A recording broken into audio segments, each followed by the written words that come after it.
মধ্যপ্রাচ্যের উত্তেজনাপূর্ণ পরিস্থিতির মাঝেই হঠাৎ করে ছড়িয়ে পড়ে এক চাঞ্চল্যকর তথ্য।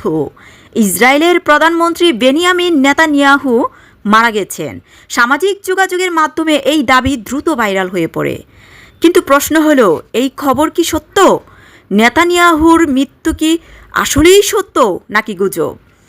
ইসরায়েলের প্রধানমন্ত্রী বেনিয়ামিন নেতানিয়াহু নিহত বা গুরুত্ব আহত হয়েছেন বলে দাবি করেছেন ইরানের তাসনিম নিউজ এজেন্সি। গত 2 মার্চ কয়েকটি ইরানি সংবাদ মাধ্যম দাবি করে ইরানের ক্ষেপণাস্ত্রের হামলায় ইসরায়েলের প্রধানমন্ত্রী দপ্তর ধ্বংস হয়েছে। সেই সঙ্গে ইসরায়েলের প্রধানমন্ত্রী বেনিয়ামিন নেতানিয়াহু নিহত হয়েছেন। সোমবার 9 মার্চ সর্বপ্রথম এমন জল্পনা ছাওর করে। তবে ফার্সি ভাষায় এই সংবাদ মাধ্যমটি প্রতিবেদনে নেতানিয়াহুর উপর হামলা বা কোনো ক্ষতির নিশ্চিত প্রমাণ করতে পারেনি। এই পরিবর্তে তাসনিম নিউজ এজেন্সি বেশ কয়েকটি পরিস্থিতিগত বিষয় হাজির করেছে। এসব বিষয়ের মধ্যে রয়েছে, কয়েকদিন ধরে নেতানিয়াহুর কোনো নতুন ভিডিও বার্তা প্রকাশ হয়নি।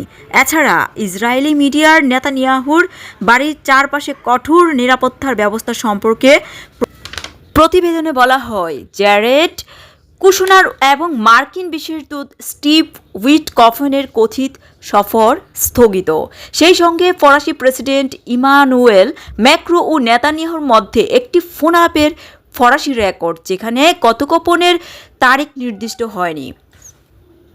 জেরুজালেম পোস্টের খবরে বলা হয়, তাসনিম নিউজ রাশিয়ান মিডিয়ার বরাতে সাবেক মার্কিন গোয়েন্দা কর্মকর্তা স্কট রিটারের এক্স পোস্টের দাবিতে ছাড়া আর কোনো প্রমাণ হাজির করতে পারেনি।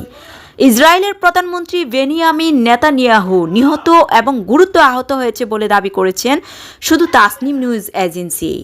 সোমবার এক্সে স্কট রিটার নামে পোস্টে বলা হয়, ইরানের ক্ষেপণাস্ত্র ইসরায়েলের প্রধানমন্ত্রীর সরকারি বাসভবনে আঘাত আনার পর ঘটনাস্থলে নিহত হয়েছেন নেতানিয়াহু। এই সময় তার বাড়ির উপস্থিতি ছিলেন ইতামার বেন গিভর। তিনি আহত হয়েছেন। নেতানিয়াহুর মৃত্যুর সংবাদ সামাজিক যোগাযোগের মাঝে ভাইরাল হলেও 13 মার্চ শুক্রবার নেতানিয়াহু এক্স সাবেক টুইটার হ্যান্ডেলে একটি ভিডিও শেয়ার করেন, যেখানে তিনি পুরা ইরান ও যুক্তরাষ্ট্রের মধ্যকার যুদ্ধ নিয়ে বক্তব্য দিচ্ছিলেন, যা বর্তমানে পুরো সাম্রাজ্যে ছড়িয়ে পড়েছে মধ্যপ্রাচ্যের এই তাণ্ডব। তিনি বলেন, শনিবার যুদ্ধের 15তম দিন। ভিডিওতে তার এক হাতে 6টি আঙ্গুল আছে বলে মনে করেন।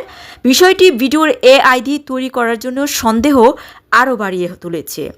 ব্যবহারকারীরা দাবি করেন, নেতানিয়াহুর ওই ভিডিওতে তার ডান হাতে 6টি আঙ্গুল দেখা যাচ্ছে।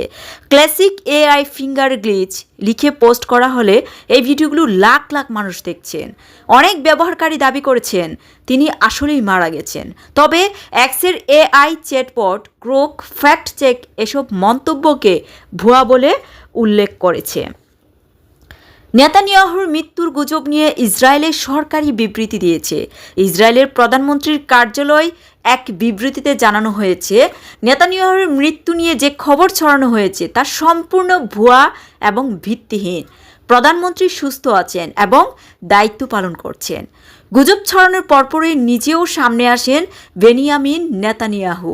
তিনি একটি ভিডিও প্রকাশ করেন, যেখানে তাকে একটি ক্যাফেতে কফি পান করতে দেখা যায়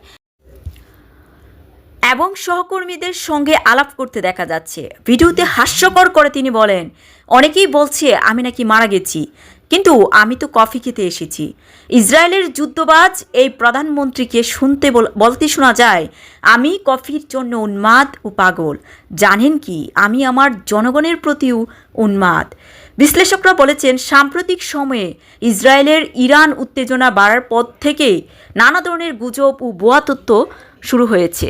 কিছু সামাজিক যোগাযোগের মাধ্যমে অ্যাকাউন্ট ও প্রচারের মাধ্যমে এই গুজব ছড়িয়ে পড়েছে বলে অভিযোগ রয়েছে। তবে ইসরায়েলের পক্ষ থেকে স্পষ্ট করে বলা হয়েছে, প্রধানমন্ত্রী নেতানিয়াহু জীবিত আছেন এবং নিয়মিত রাষ্ট্রীয় কার্য পরিচালনা করছেন। এই মুহূর্তে বেনিয়ামিন নেতানিয়াহুর মৃত্যু ছড়িয়ে পড়া খবরটি নিশ্চিত নয় এবং এটিকে গুজব বলেই মনে করা হচ্ছে। দর্শক, আপনাদের মতামত কি জানিয়ে যাবেন এই ভিডিওতে। নেতানিয়াহুর মৃত্যু গুজব কি আসলেই সত্য নাকি তিনি এখনও জীবিত আছেন?